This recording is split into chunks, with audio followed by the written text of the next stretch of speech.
you call, you know who she is, but she really is my right-hand person when it comes to handling the business of District 4. Very committed. She and I worked together in my previous service of District 4, so she knows the district and she's very comfortable with service. So feel free to call us anytime about any issue, and she's going to serve you to the best of her ability, and of course I'm committed to that as well. Just one thing before we break out. My office is community offices here at Bakery Sanger. Next month we will go back to our to our office hours on Thursday and Friday. So we will be here Thursdays from, I think it's noon to 4, and then I think Fridays is 1 to 4. We'll have those posted. Zach will also be here, so if there's a change, staff is excellent here about facilitating the change. But I did want to make sure I recognize that there are a number of things we're doing to improve the community center so it becomes a community. Staff is all here tonight. I can't help but say enough about staff because you can't really do the job that you want to do without staff. And so I appreciate the staff. I love the staff. I'm not going to ever berate the staff in public. If you have some issues that you're not happy with, I'll let you do that on one-on-one. But if you will not hear me badgering and beating down the staff here in public, because we are human beings, we work together, we work with human elements, and so it requires a certain degree of ability to communicate and to relate. So that's my commitment. This is Elizabeth White, and we all pronounce her name different ways. She's going to address the budget part. She is the numbers genius here in the city when it comes to the budget. You know, there's some people that just love certain things, but she loves numbers. She loves calculating, and I love to see her work of mine because she's working for us. One other thing, I see Tom here, so when I see Tom here, I know I need to say, where are the homeowner presidents that are here in the community room today? HOA presidents, very good. Tell us where you're from quickly. Adelaide, Bill Foster, Cedar Oaks, Shannon Christopher, Woodland Heights, Maryland Cox, Tom, Old Park State, who else? Judy. All right, I'm very happy to see you all here. So this is what we're going to do. This is the teacher side of me right now. We're going to do, and I think it's good for me to have you engaged. Hey, what's up, you? You're the twin, you're possible. That's all right. We're still close. That's right. Davis is also a chair. This community. I want you to break out with those the staff members that you know you need to talk to.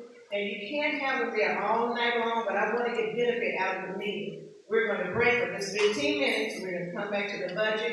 And if there's pressing questions, of course, you can present those. But I want to make sure you get a chance to put your hands on everybody, not around your neck. I know some of us upset about you haven't picked my trash up in 25 months. So why don't we do this? Where is senior housing? Anyone with senior housing? Senior affairs. Okay. All right, you're over here. Y'all see seniors over here. The police department is here. You might want to really talk to them and find out what else they need, how we can serve them, or whatever their challenge is. 65% of this budget is going to public safety and fire. So you might want to talk with them to see why we're taking 65% of that budget to support their day-to-day activities that they're facing in the city. Where is code? Where's code? All right, code, you want to come over here?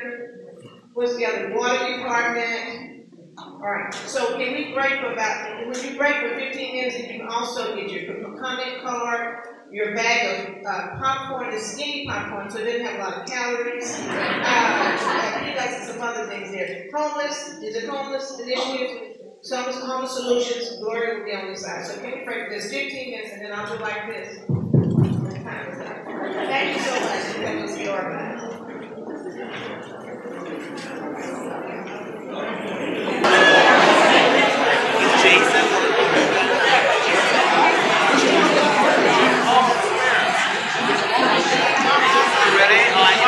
For the average homeowner.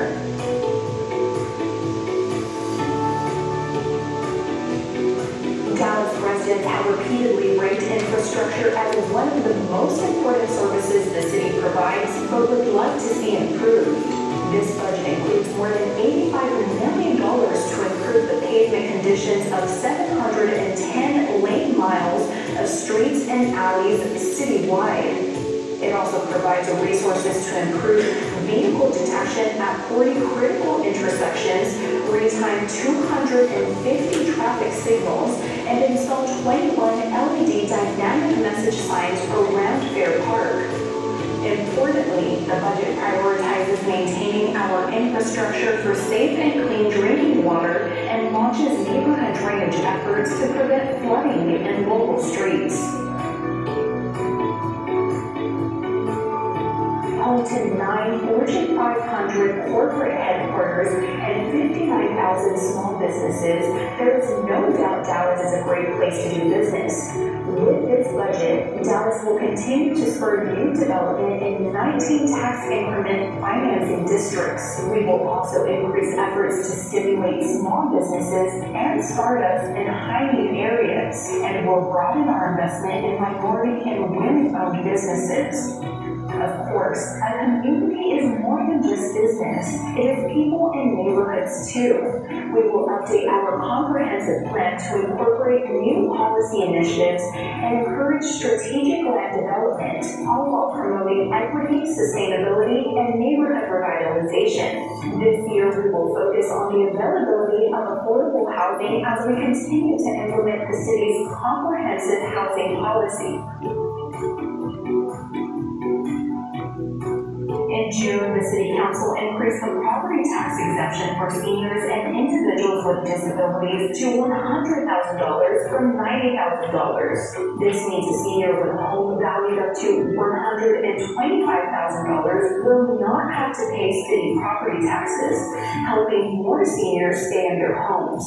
The budget also funds grants to community agencies to address the drivers of poverty, specifically to help residents find stable employment by eliminating barriers to work, such as lack of transportation, childcare, or job training. For those experiencing homelessness, the city is working with partners to offer temporary shelter during extreme hot and cold weather or for up to 90 days through a paid-to-stay initiative.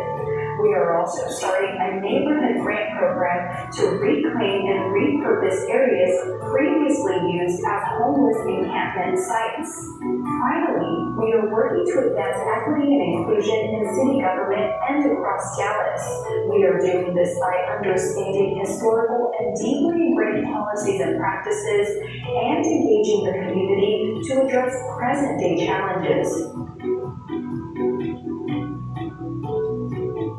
We will continue to invest in enhancing residents' quality of life, whether through code compliance's Community Clean Initiative and monthly community-led cleanups to reduce illegal dumping, litter, and high weeds, or through overnight animal service response 7 days a week. Our priority is clean and safe neighborhoods.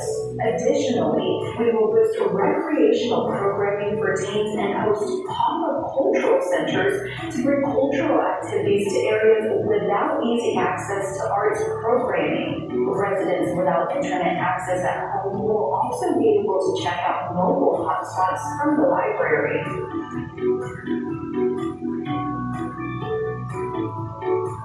We strive to be an innovative organization that uses public resources efficiently and effectively. We plan to cultivate the use of data analytics and evidence-based decision-making under the leadership of the Office of Innovation.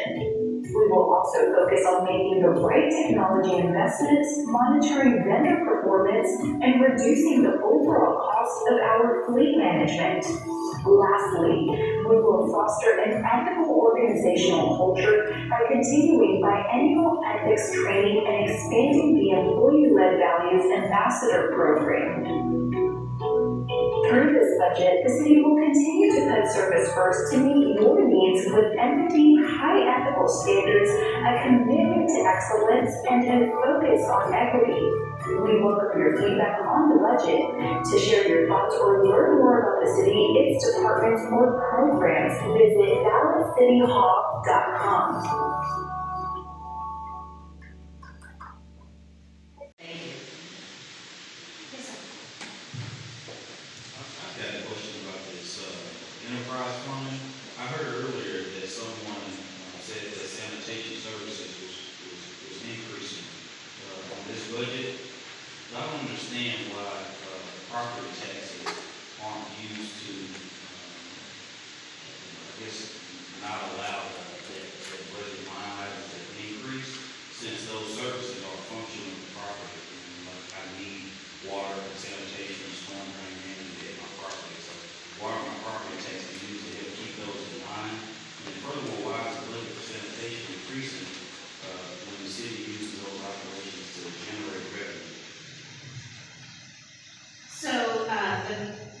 term enterprise fund means that it runs like a business. So they charge for the service they provide.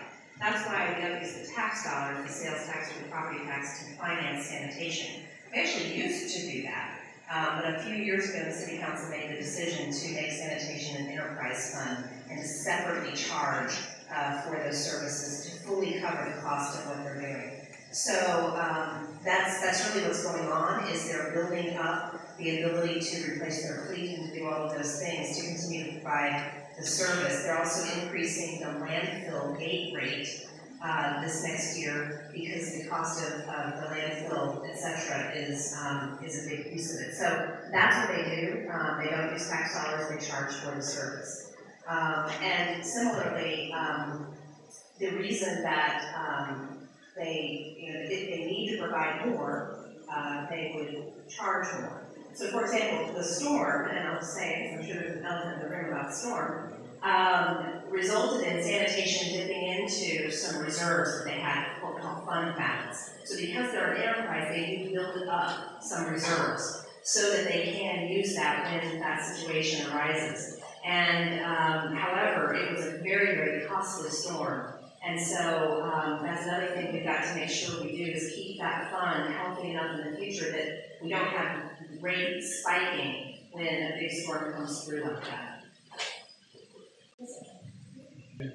I don't know what they get because you have a map for. The reason why my question is this: the crane that fell downtown at the apartment complex, the City of Dallas has not inspected none of the cranes. There's a total of 23 cranes in the City of Dallas right now. And from what I was told, for the past 6 years, there's been no type of person in the City of Dallas responsible to go around and check the safety of the cranes. So it's a big concern right now to take place. So that's the third one call in North Texas, I think, in the past 4 years. My understanding is that OSHA and the federal government do those inspections, and so we don't do them in the city. So, and that's possible. I don't know that we have anyone here for sustainable development and construction this evening. They also, they have some general fund money for some of their operations, but most of what you're talking about, for example, is an enterprise fund. So they charge for the service that they provide in terms of doing the reviews and the inspections and the licensing and that kind of thing. So that's what happens with that permitting process. Other questions?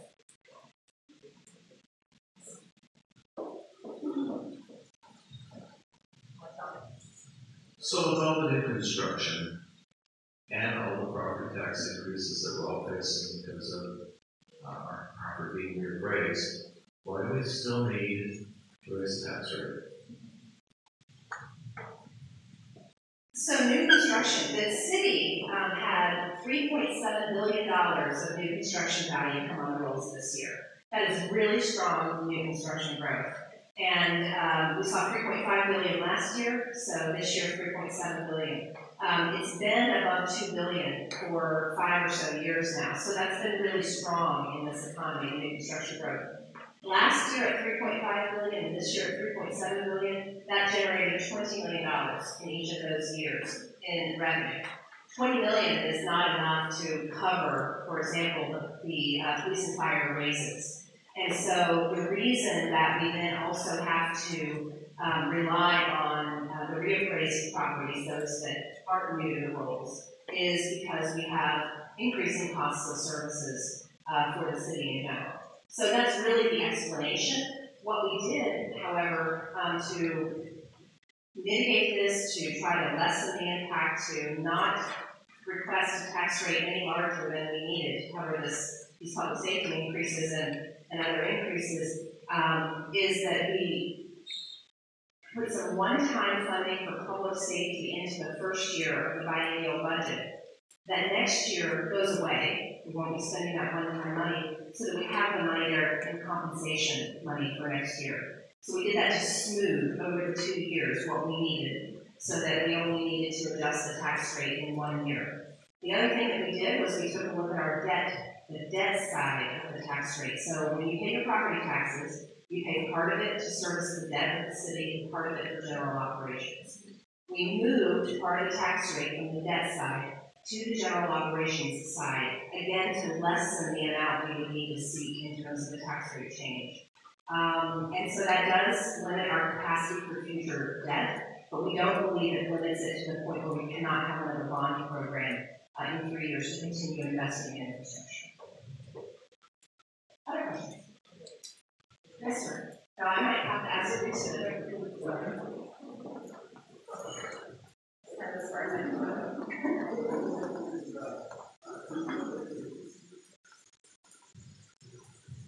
Well, I noticed that the budget was kind of general and it wasn't very specific. So I would like to see more money allocated to helping the homeless problem. Specifically, partnering the city of Dallas with the agencies that are already there, agencies like City Square, Metro Care, the Bridge, and so forth. And one of the ways I think you do that is have a strong mayor. You know, a lot of people look at Houston and they house 99% of their homeless veterans. 99%. And so Dallas can take a lesson from Houston and do a good job of doing there. The other thing that I wanted to talk about was I know it wasn't specific, I didn't see anything in here, but about 150 years ago, the leaders of the city of Dallas had this brilliant idea of turning the Trinity River into an entertainment district. And here we are 150 years later, and we're still talking about it. And I didn't see anything about that in there. My personal opinion about it is I don't like it because it's a watershed, and we don't want to destroy the wildlife back there. You know, I was taking a train over the Trinity River a couple of years ago, and I seen a couple of deer down there. Deer, it's not the city anymore. So I'm against it, but I think it's interesting to hear we are 150 years later and we're still talking about the same thing. Do you know anything about the Trinity River project?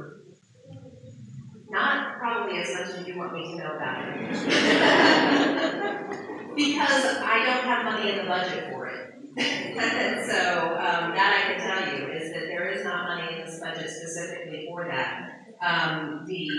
There was a large private donation made to a nonprofit a year or so ago about that, and I know that they continue to take a look at what might be done there to not only respect it as the watershed and the floodplain and all of that, but what can be done. So that is proceeding on a path outside of the general fund budget that I spend a lot of my time on.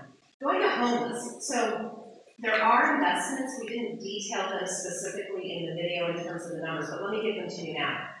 In the budget, we have an increase of $400,000 in the first year of the budget. So in fiscal year 20, $400,000 for two initiatives that will work in that area. One of them is the Pay to Stay initiative.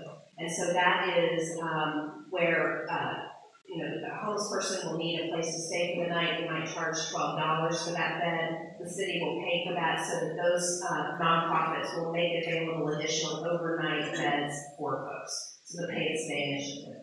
And we will pay for up to 90 days. And while we're doing that, we are providing services to that person to then try and transition them into a more permanent housing situation. The second thing that we have $200,000 for is the inclement weather sheltering, so that during extreme heat or extreme cold, we can work again with the nonprofit community. These aren't going to be city-run facilities, but with the nonprofit or churches to house folks during that inclement weather. Now, the City Council has not passed the ordinance on that inclement weather policy yet, but they'll be considering that, as my understanding, this fall. So we do have that money in there. In the second year of the planned budget, so in FY21, we have $1 million in for that initiative. And so we are investing in those ways. And then, of course, you have the voter-approved $20 million bond from the 2017 bond program to, again, go into permanent supportive housing.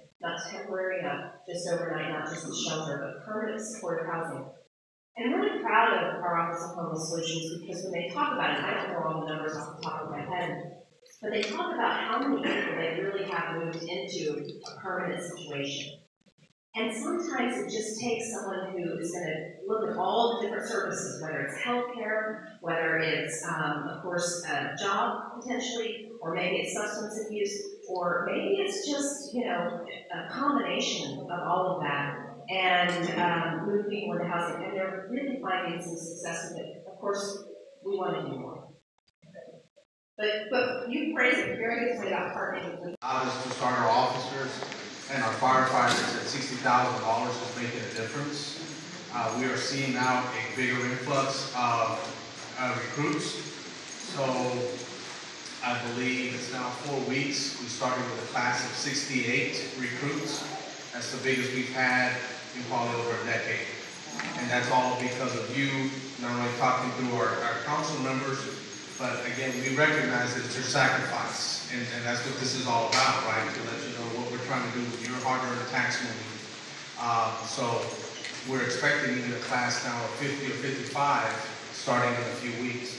So the numbers that are being projected here, we're expecting to see a continuous increase so we can continue to try to deliver the police service that you rightfully deserve, and to increase that. And Chief, are you all pretty much experiencing the same thing? Yeah, we saw a resurgence in the number of applicants. We're totally fully staffed, which we haven't had in such a long time, but at this time, we really have to count down the number of applications that we get. We actually turned off our hiring for a little while because we have so many applicants in the pool. So again, we have a chief artist to type of mind. We really do appreciate you and thank you for that. But we are here, and I know this goes for all the cities, wonderful city staff that we have here. Anything that we can do while we're here, any questions that we can answer, or even just work on, even if it's an isolated issue that maybe you don't want to bring up in this event, but pull us aside and we'll work on it. Thank you so much. We have 2 times tonight. Also, as Ms. Reich comes up, I want you to think, as you look at staff that was here today, each one of the staff members represents a department that's funded through the budget. And so after you see the budget, you get the feel for where you really want this money to go. You know, it's almost like a fight, because you have to fight to get the priorities in order. And so what we constantly hear, and you may give a different return in terms of exchange of information, you normally hear that public safety is number 1, code is number 2, infrastructure number 3. That's normally what comes out. So there may be a different order in your mind, but just know everyone here in the department represents part of the budget. So without further ado, oh man, wait a minute, this is the man with the plan, Mr. Queso. This is our top city attorney, and I couldn't be more proud of him and his staff for fighting. He represents thousands and thousands of dollars sometimes when we have to settle cases and also fight cases. So Mr. Queso, thank you so much for serving, and if you have questions about him for him, he'll be here hopefully at the end. So without further ado, I will introduce Mrs. Elizabeth Wright, R-E-I-C-H. Your name, everyone should have a budget lookout, a little pamphlet, correct? So your name is probably in there. The message from TC Broadnax, our city manager, is there.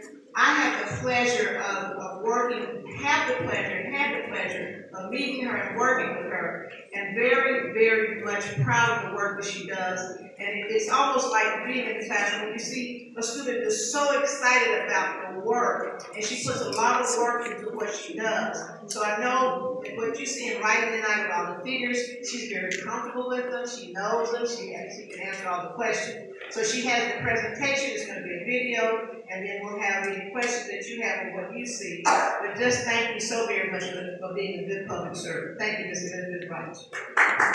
Thank you. Great. That's fine. Hi, everybody. So I am here tonight on behalf of TC Broadnax, our city manager, and we have a lot of town halls across the city tonight, which is why he is not at this one, but has sent me in his stead to represent and to answer any questions following a short video presentation that we have. As Ms. Arnold mentioned earlier in the evening, City Council will adopt the budget on September 18th. Prior to then, we have a couple of weeks here at Town Halls, some time for possible amendments, although I personally think it's a perfect budget and there's not a single amendment that's needed. But I'm sure my council members will find a few things they want to tweak. And you may have some input on a few things you'd like Ms. Arnold to tweak. So we do have time for those amendments. And as we were putting the budget together, we really did look back at our community survey, which is statistically significant. We conduct that survey every other year. And we also, though, looked at community meetings over the last year and these kinds of exchanges. Things we're hearing from our council members and from residents. And we said, what is most important? And we've heard time and time again over the last year, as I'm sure you know, that police services is critically important. And not only recruiting, which is really great, and raising that salary to $60,000 helped with that, but retaining our seasoned officers is incredibly important. And so we are proud that this budget supports a new pay structure for our public safety professionals. It's based on the market, and that in fact, for those with higher level certifications, will pay them above the market rate. And so we believe that this will help us not only continue our recruitment success, but keep some of our seasoned officers from leaving to perhaps join other communities. So we are very excited about that and want to tell you about that in the video. So you'll hear about that. We also, though, do talk about streets. We talk about code compliance. Those are the other areas we hear a lot about. The budget is $3.8 billion. That includes our what are called enterprise funds, so the water department, sanitation, and charge for their services. The part we talk about the most is $1.4 billion. And you'll see that in the video talking about the general fund. That is an increase this year of about 5.6%, I believe. And that is mostly going to pay for public safety, mostly for compensation. And so when you see that the budget is going up, keep in mind the vast majority of those dollars will go into this compensation package that we think is what the community has been looking for us to be able to retain, particularly police officers. But at this point, I'd like to start the video and let you take a look at that, and then we'll take any questions that you have. Thank you.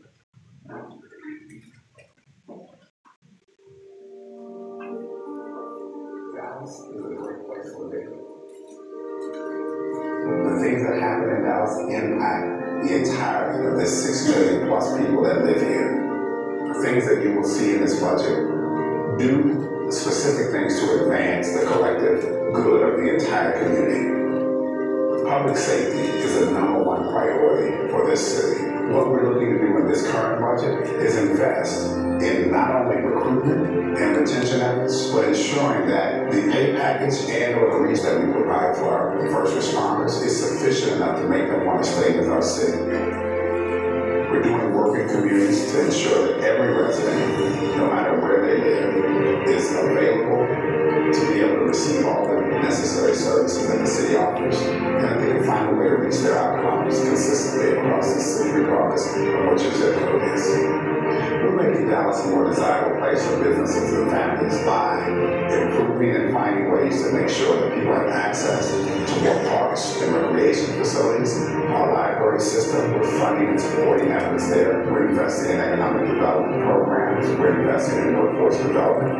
We're looking at all those things that make a community a community. And so I'm excited, again, about what we will find in this budget that reflects our values and our commitment to ensuring that people's quality of life is upheld in this community.